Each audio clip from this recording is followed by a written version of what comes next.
নমস্কার বন্ধুরা, চলে এসেছি রুমা কিচেন উইথ ফুড চ্যানেলে। আবারও আপনাদের অনেক স্বাগত জানাই। আর শুভ সকাল সকাল। আজকে তো খুব তাড়াতাড়ি মনে হচ্ছে আমার হয়ে গেছে। আমি কিন্তু 8টার ঘুমে উঠি না আজকে, কারণ বড়ি দেবো বলে একটু তাড়াতাড়ি উঠে পড়েছি। আপনাদের দাদা ভাইকে দিয়েছি কুমড়োটা ঘষে নিতে, আর আমি ডাল বাটা শুরু করেছি। অনেকটা ভোরে ভোরে উঠেছি বলে আমরা কিন্তু এসব ভিডিওটা দেখাতে পারিনি, তা মনে কিছু করবেন না। প্রথম থেকে শেষ পর্যন্ত ভিডিওটা দেখবেন, আর কেমন করে আমি বড়ি দিচ্ছি বড়িটা অবশ্য করে দেখবেন। তা চলুন বন্ধুরা, আপনাদের দেখিয়ে দিচ্ছি আমার বর কীভাবে করে কুমড়ো ঘষে দিচ্ছে।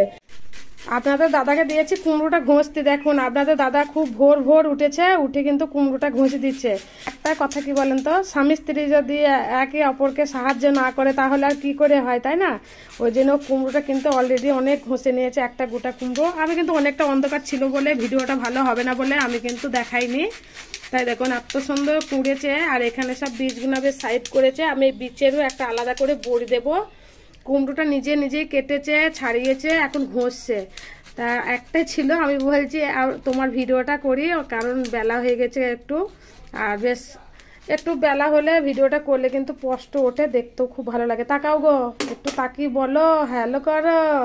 ডাল তো প্রায় বাটা হয়ে গেছে, অল্প একটু আছে। এখানে শিলে কিছুটা বেটে নিয়েছি, এখানে গামলাতে অনেকটাই বেটে নিয়েছি। আর ছেলেরা তো সব খেয়ে দিয়ে চাটা খেয়ে দিয়ে সব কাজে চলে গেছে। আজকে হচ্ছে রবিবার।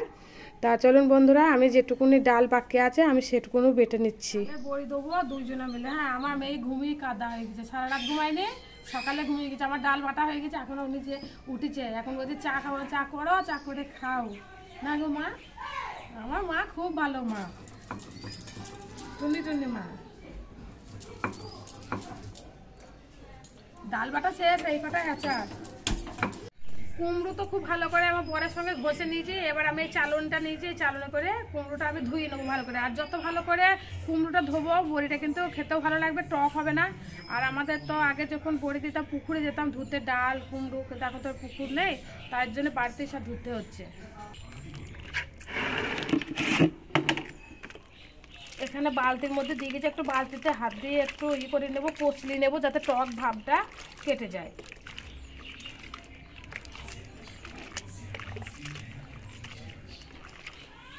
আগে কত বড়ি দিয়েছি, এখন কিন্তু আর পারে না, এই কারণে হাতে যন্ত্রণা করে না। তা আগে তো 5 কেজি 6 কেজি করে ডালের বড়ি দিয়েছি, বড় বড় কুমড়ো ঘষেছি, অসুবিধা হয়নি। আর এখন একটুখানি কিছু হলেই অসুবিধা হয়ে যাচ্ছে।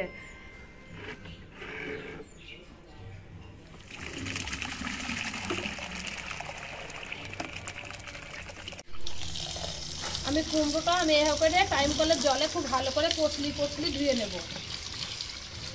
অনেকটাই কুমড়ো হবে কিন্তু। আমরা আগের দিন রাত্রেবেলা কুমড়ো ঘষে আমরা শিল পাটা দিয়ে কিন্তু জল ঝরাতে দিতাম। আমি এবার কি করছি, আমার শাশুড়ির বুদ্ধিতে তাই করতাম। আর এখন আমরা নতুন কিনে তো, এখন নতুন আমরা শিখেছি, আমরা সঙ্গে সঙ্গে কেটে বড়ি দিই। কিন্তু এই বড়িটা খেতে না যা ভালো লাগে কি বলবো। আমার মেয়ে তো খালি বলবে মা তুমি বড়ি করো আর আমাকে শুধু বড়ি রান্না করে খেতে দেবা। ওর জন্য আমার বড়ি দিয়ে, নাহলে ও তো অসুস্থ। কুমড়োটা আমি কিন্তু খুব ভালো করে ধুয়ে আমি একটুখানি খেয়ে দেখি টক ভাবটা আছে নাকি। টক ভাব নেই, টক ভাবটা কেটে গেছে। এবার আমি জলটা কিন্তু এভাবে চিপে বার করে নেবো। আমি ডাল কিন্তু খুব সুন্দর করে বেটে নিয়েছি। আর সুন্দর করে বাটা বলতে কি দুটো একটা দানা থাকলেও অসুবিধা নেই, বড়িটা কিন্তু খেতে খুবই ভালো লাগে। আর আমি বড়ির মধ্যে কি কি উপকরণ দেবো আমি আপনাদের দেখিয়ে দেবো। আর এই উপকরণ কটা দিলে কিন্তু বড়িটা দারুণ লাগে খেতে। যে তরকারিতে দেওয়া হয় তরকারির স্বাদ কিন্তু অন্যরকম হয়ে যায়। তা আমি এখানে প্রথমে দিয়ে দিচ্ছি জিরে দেবেন।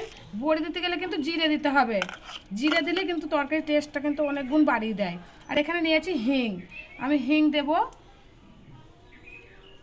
হিংটা আমি আমার পছন্দ মতন দেবো, আপনারা আপনাদের পছন্দ মতো দেবেন। কারণ আমার এখানে 1 কেজি ডাল আছে বলে আমি কিন্তু এই ঢাকনাটার আধ ঢাকনির মতন দিলাম। আর এখানে কুমড়ো তো আমি ভালো করে ঘষে নিয়েছি। আমি কিন্তু কুমড়ো খুব একটা জল কিন্তু বার করে নিই, কেন এই কারণে বার করে নিই, আমার তো জল এতে বড়তে লাগবেই, ওই জন্য জলটা বার করে নিই। তা আমি এখানে কুমড়ো আমার পছন্দ মতো দিয়ে নিচ্ছি। আর এইটুকুনা কিন্তু দিয়ে দিলাম। আমি একবারে একসাথে মাখিয়ে নিয়ে আমি শিলে কিন্তু ফাটিয়ে নেব। এখানে আমি সবকটা উপকরণ মাখিয়ে নিয়েছি। এবার আমি শিলে তুলে নিয়ে আমি কিন্তু আচ্ছা দ্বারা ঘষে ফেটে নেব। আমি অল্প অল্প করে নেবো, অল্প অল্প করে নিলে কিন্তু ফাটাতে খুব সুবিধা হয়, আর বেশি নিলে কিন্তু খুব একটা ভালো ফাটানো হয় না, বড়িটা কিন্তু ঝোলে দিলে তখন আবার সিদ্ধ হয় না। তো আমি এইভাবে করে শিলে নেব, শিলে নিয়ে আমি সুন্দর করে ফাটবো, ফাটতে ফাটতে কিন্তু এটা অনেকটাও হয়ে যাবে, আবার কিন্তু সাদাও হয়ে যাবে। আজকে আমি আপনাদেরকে আমাদের বাড়ির ছাদে কেমন করে আমার ছেলেরা ফুলকপি গাছ লাগিয়েছে দেখাবো। তা দেখুন বন্ধুরা, ছাদে উঠেছে, ছাদে এমনি ওঠা হয় না খুব একটা, কেন ভালো লাগে না ছাদে উঠতে। তো এই দেখুন আমার ছেলেরা সব ফুলকপি গাছ লাগিয়েছে, ছোট্ট ছোট্ট গাছ লাগিয়েছিল, এখন বেশ বড় বড় হয়েছে, আর কিছুদিন পরেই কিন্তু ফুলকপিগুলো হবে। ওদের তো খুব আনন্দ বাড়িতে গাছ লাগিয়ে খাওয়াটা। তা ছেলেরা বাড়িতে থাকে না, এই দেখেন এখন মনে হচ্ছে একটু বাঁধবে। আপনাদেরকে আমি একটু ভালো করে জুম করে করে দেখাচ্ছি, আর এক সপ্তাহের মধ্যে কিন্তু ফুলকপি ধরে যাবে। ফুলকপি গাছ কিন্তু দেখতে খুবই ভালো লাগে, দারুণ। কিন্তু আমার বাড়িতে জায়গা কম, তাই ওদের কিন্তু গাছপালা লাগানোর খুবই শখ। কিন্তু কি করব, একটা জায়গা কিনেছি, কিন্তু বাবার বাড়িতে আছে, বাবার বাড়িতে তো জায়গাতে তো কিছু করা যায় না।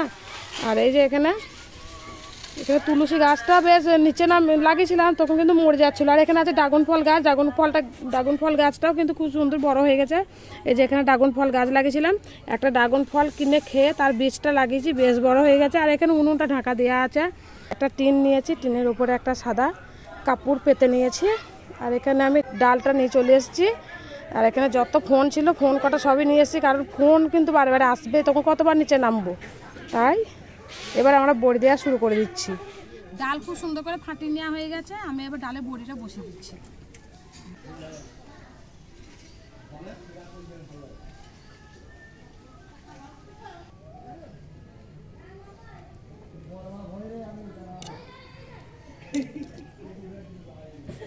আমি এইভাবে করে ডালের বড়ি বসিয়ে দিচ্ছি।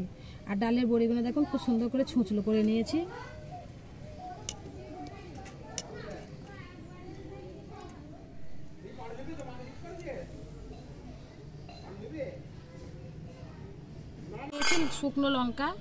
শুকনো লঙ্কা দিয়ে দিচ্ছি।